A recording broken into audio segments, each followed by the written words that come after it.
Some crazy coworkers or difficult coworkers be at your job, whether they be there for a year, they've been there 8 years, 9 years, 10 years, whatever it may be. They there, and they've been dealing with them long enough that sometimes they don't even say nothing to them no more. They just let them just do whatever they do. And they just go about their business, and they difficult. They difficult with everybody. Even if you're trying to come with them with respect, show love, it don't even matter. They just difficult. Like the type of difficult where you're like, hey, how you doing? What you mean how I'm doing? Like, the frick? Really? I'm just saying, hey, how you doing, man? I wasn't really trying to, I'm just trying to be pleasant, but now you trying to put me in a bad mood. So now you done messed up my mood because you in a bad mood, or you messing up my mood because I'm being nice, but now you got me second guessing if I should have been nice to you in the first place or be nice to anybody up in this mother freak. You know what I'm saying? That type of stuff that they do. But I'm telling you right now, the way I've been able to deal with difficult coworkers in my lifetime is I meet them halfway and I give them leeway. I meet them halfway and I give them leeway. You're probably like, Eric, what the freak are you talking about? Well, as you know, this channel is all about, we going on this journey, jobbing, finding businesses, figuring out what your path is in the job world, moving up, getting promoted, or starting a side business, figuring out what you're going to do, how you're going to do it. And we're just going to talk about all my experiences, and we're just going to go from there while we're giving out good tips. So, the tip, I'm telling you this. I meet them halfway, and I give them leeway. Now, if you're saying this, so Eric, how do you meet them halfway and give them leeway? Bingo, let me explain. So I worked at a retail job. It was a difficult old man there. Of course, like usual, it's always some kind of old man or old woman or whoever. And when I met him halfway, he always be smart with everybody, angry. Always used to tell people, y'all ain't here. I've been here since so-and-so beginning, and I'm going to be cool. Bro, you could be here from the beginning. You could be here to the end, bro. I'm cool with not being here forever, bro. We're only getting paid $16 an hour, bro. Chill out. Chill out, man. No. I think we're getting 16 the first 90 days, after that 24. But it's like, yo, bro, chill out. You talking about $24, bro. Chill out, man. Come on, man. Chill out. Anyways, so with that being said, I give them leeway and I meet them halfway. I meet them halfway and give them leeway, whatever way you want to say it. And what I would do is, since I knew he had an issue to always be yakking out at the mouth, talking crazy, I'll give him leeway. I'll let him just talk. When he be talking about how everything is, about how new coworkers are, talking about me being a new coworker, XYZ, I just be like, yep, yep. Man, I bet, man, you've seen it all. Yeah, I have seen it all. Yeah, man, I bet. I mean, and then I this is why you gotta read books. Because when you read books like the 40th Law, 50th Law, how to win friends and people, stuff like that, you start practicing stuff and be like, yep, you do be seeing it all. Yeah, I do. And I say stuff like, man, something, you see it all, you experience it all, you really should be the manager. Now I got his mind like, you see what I'm talking about? Young boy, you know I should be the manager. Only reason I'm not. And then he go into a spill about why he's not the manager, why he got more experience than the manager, why there's nepotism going on, why he needs to lead. Now he just yapping, and now I'm a friend now because I'm congratulating and bigging him up.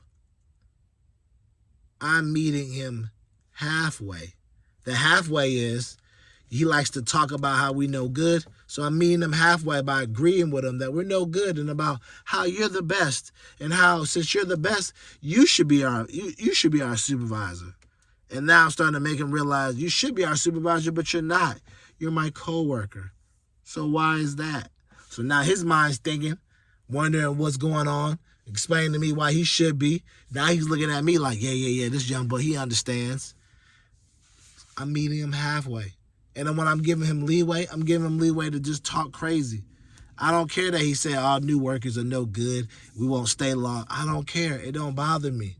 Because in my mind, I'm here for a short time, not a long time. This is a retail hourly gig. And back then, I think I was either in high school, out of high school, or, out of college. I don't even know if I was out of college or whatever was going on, but I had other goals, and this wasn't the goal. You know what I'm saying? And so I'm just letting them talk. And that's what you got to do with these toxic coworkers. You got to meet them halfway and give them leeway. Prime example, another one, man. I used to work with a coworker when I got into the career world. This coworker, he was always late. He did what he wanted to do. He never had stuff on time. One of my other coworkers did a project with him. I guess he called himself getting mad that, he would schedule meetings and old boy would show up like an hour late. And then when he showed up an hour late, he'd be eating his lunch, not paying attention. So he decided to go to our CFO and was like, hey, he's not doing this, he's not doing that. I need you to. CFO looked at him and was like, I think people have to understand how to work together and be a team and understand how to talk to him. In so many words, he told him, hey, man, you need to go fix your own problem. I ain't gonna go out there and talk to him. You need to figure out how to get him to do the job. So he literally was trying to, a project that was supposed to take 2 weeks ended up taking 6 weeks because the guy was just doing whatever he wanted to do. He couldn't check him, he couldn't control him, he couldn't do anything. And I used to sit back and see old boy at our office just doing whatever, showing up whatever, brought a knife to work, whatever, just all kind of stuff. I used to talk to him, chatted up with him, got cool with him. And then when it was time for me to have a project and I needed him to work, I knew how to get him because I knew how to give him leeway and meet him halfway. The leeway was, hey, look, man, we got to go work these stores. We got to sell. You know what I'm saying? So I'm giving him leeway. Like, here's the leeway. So we got to go work these stores and sell. And, man, which one of these stores do you want to work? Now, I've been assigning everybody else stores to go. And I asked them, hey, man, what store do you want to work? Oh, man, I think this store is over here by where I live. This is the leeway part. Oh, okay, cool. How about you work that way? Yeah. Hey, man, what time do you usually get up? About 9, 8. All right, man, let's meet in the halfway with that. How about you just show up to the store about 10 o'clock? That work? Yeah. I'm meeting him halfway. So now he's telling me what time he usually get up. And I'm saying, how about you meet at that time since you already be up? Yeah. Not only did he be at that store, be at that time, out of everybody selling, he was second to me because I was able to motivate him. Because I knew exactly how to talk to him, I knew exactly how to meet him, and I knew exactly how to get him to do what I needed him to do by making it be his idea and by making it be as if I'm not coming down on you. See, my other coworker, he would come down on him and be like, yo, we need to be here at 1 o'clock. You need to do this. Not knowing he coming from at home. So if you know you want him to be there at 1, tell him let's meet at 12. Factoring that he gonna be late because he done did this 4 different times. You gave him a time, he showed up late 4 different times. After the first time him being late an hour, I would have been started giving him a fake time and going from there. My coworker ain't thinking like that. At the time, he was just thinking about him wanting to look good, impress everybody, and he not understanding how to work with people, work with the dynamic of people. And that's why I tell people all the time, there's gonna be people at your job that are great at being a worker, and there's going to be people at your job that are great at being a boss in the making. I always felt like he was great at being a worker, taking orders, doing this, because he was always wanting to be in everybody's lane. Like I said, one of the things, he always wanted to be in everybody's lane, and because of that, it used to bother everybody, because they'd be like, bro, what's with your boy? Why are everybody in my lane trying to do my job? And he made a lot of people just be like, I don't even want to be here no more. But me, I always felt like I could be a boss because I understood how different people's dynamics were. So instead of just trying to be a worker and do my thing, understand other people's dynamics and how to work with them. That's why a lot of time when I work with people, I never hear people say, I don't really like working with Eric. He don't have a good attitude. They always be like, I like working with Eric. Eric asks me questions. Eric comes over. He lets me do my thing. He takes my suggestions. He always asks. He don't just come over here and tell me what I need to do. He comes in here and asks me like, hey, what do you think about this? Or is this possible? Or you tell me what you think I should do or we should do. It's always a collaborative type of effort. And because I think like that, that allowed me to get this coworker that everybody thinks is lazy. They said he was lazy, disgruntled, or whatever, to do what I needed him to do, So I've different times had different coworkers that are disgruntled, lazy, mean, get them on board by meeting them halfway and giving them leeway. And I've gotten coworkers that were lazy. Some people may say psychotic, kind of crazy, off the wire. I've gotten them to do what I need them to do because I've met them halfway and I've given them leeway. And that's what you got to do. You got to meet them just by talking to them and then understanding how to meet on that solid ground with them.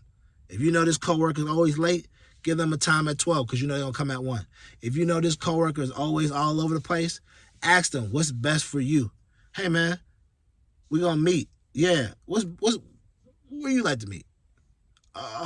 So now we're putting it on them because wherever place he tell me, if he don't come, I'll be like, well, you told me you wanted me here. You right. So now I'm putting it on him. You got to stop trying to put it on you and you call the shots, but put it on them so they feel like they calling the shots. But once again, you got to be able to be understanding to who you're working with, your dynamic, and understanding that when you deal with lazy coworkers, disgruntled coworkers, any type of coworkers that are always doing things not in the norm or doing things outside the box, you have to think outside the box and meet them, halfway and give them leeway. So remember, you got to be meticulous. You got to break down where you want to be in life, how you going to get there. You got to be intentional. You got to ask yourself, what do I want to be in life? Where do I see myself going? Where do I see myself in a couple of years? And understand what you need to do to get there. And last but not least, keep living your life. Because if you don't, your life is not going to live you.